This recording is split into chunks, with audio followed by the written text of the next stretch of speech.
Bismillahirrahmanirrahim. Perkenalkan, nama saya Abdul Hamid Ar-Rashid dengan NIM 243366, ingin membahas tentang perkembangan pendidikan dan kebudayaan di masa Kekhalifahan Abbasiyah. Nah, Kekhalifahan Abbasiyah ini berdiri pada tahun 750 sampai 1258 Masehi dan disebut juga sebagai masa The Golden Age atau masa keemasan Islam. Nah, di zaman ini terjadi ledakan-ledakan pemikiran reformasi serta inovasi dan perpaduan budaya yang berpusat kepada kalau tidak salah di kota Baghdad. Nah, perkembangan di bidang pendidikan dan kebudayaan ini ada terbagi kepada beberapa fokus utama atau faktor utama, yaitu yang pertama di segi pendidikan, adanya pendidikan dasar. Yang pertama itu ada berdirinya pendidikan dasar.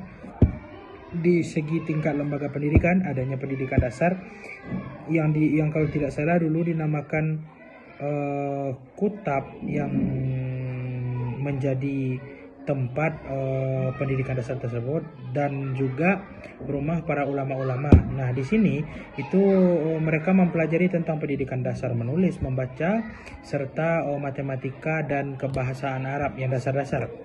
Nah, yang kedua ada pendidikan menengah, yaitunya berdiri kalau tidak salah pada tempat-tempat halakah dan masjid-masjid, sehingga peran masjid di sini sangat penting untuk keberlangsungan pendidikan menengah ini, dan biasanya mereka dipimpin oleh pakar-pakar ilmu tertentu dan ulama-ulama yang lebih spesifik gitu. Dan yang ketiga ada pendidikan tertinggi, yaitu madrasah dan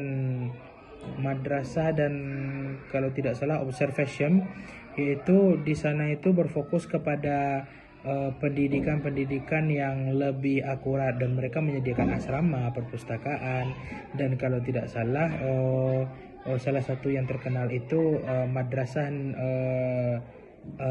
An-Nizamiyah, itu didirikan oleh Wazir Nizam Al-Muluk. Nah, yang kedua ada pusat intelektual, yaitu pusat intelektual ini ada yang pertama itu Baitul Hikmah, didirikan oleh Khalifah Harun Ar-Rasyid. Tempat ini berfungsi sebagai perpustakaan, akademi penerjemah, laboratorium, dan tempat riset.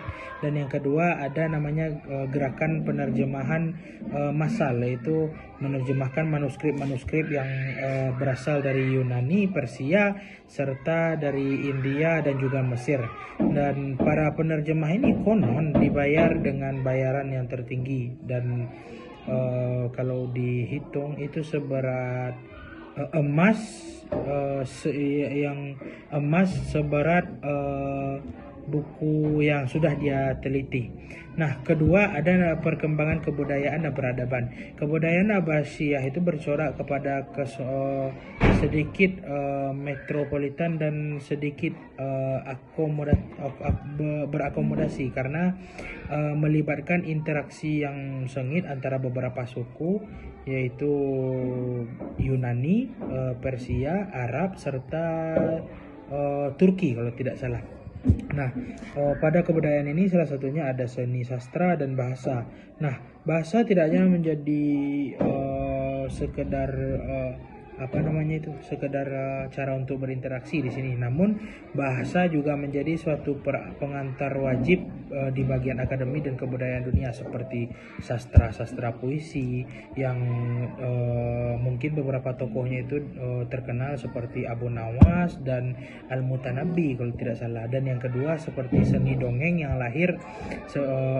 melahirkan dongeng-dongeng klasik yang sangat terkenal seperti kisah 1001 Malam dan kisah Alif Lam Mim, seperti itu.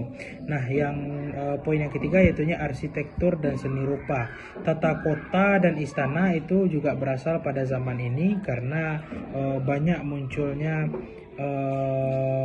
arsitek-arsitek yang sudah semakin maju dan berasal dari beberapa daerah-daerah Persia, Arab, Yunani, dan Turki, sehingga seperti satu contoh yaitunya tata letak kota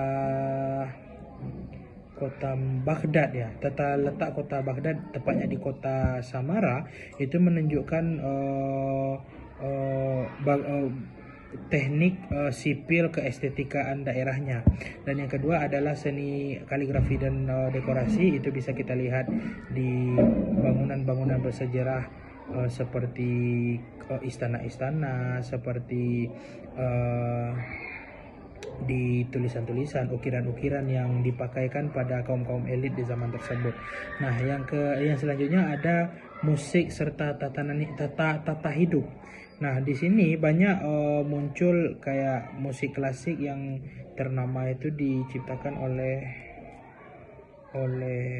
Ishaq al-Mawasili. Nah, diciptakannya musik oleh Ishaq al-Mawasili dan oleh salah seorang muridnya, membawa pengaruh gaya-gaya hidup sehingga yang bisa kita kenal hingga sekarang itu ciri khasnya itu di ilmu baharnya. Nah, seperti itu. Serta budaya literasi, yaitu keberadaan pabrik kertas di Baghdad yang sampai sekarang tetap menjadi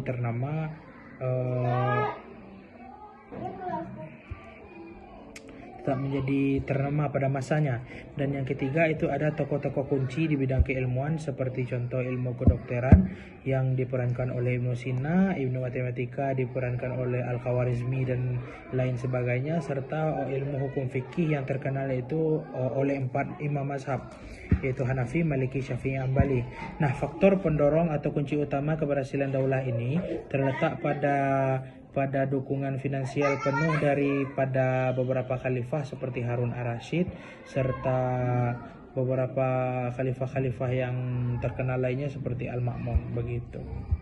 Nah, sekian yang dapat saya sampaikan pada pembahasan perkembangan ilmu pendidikan dan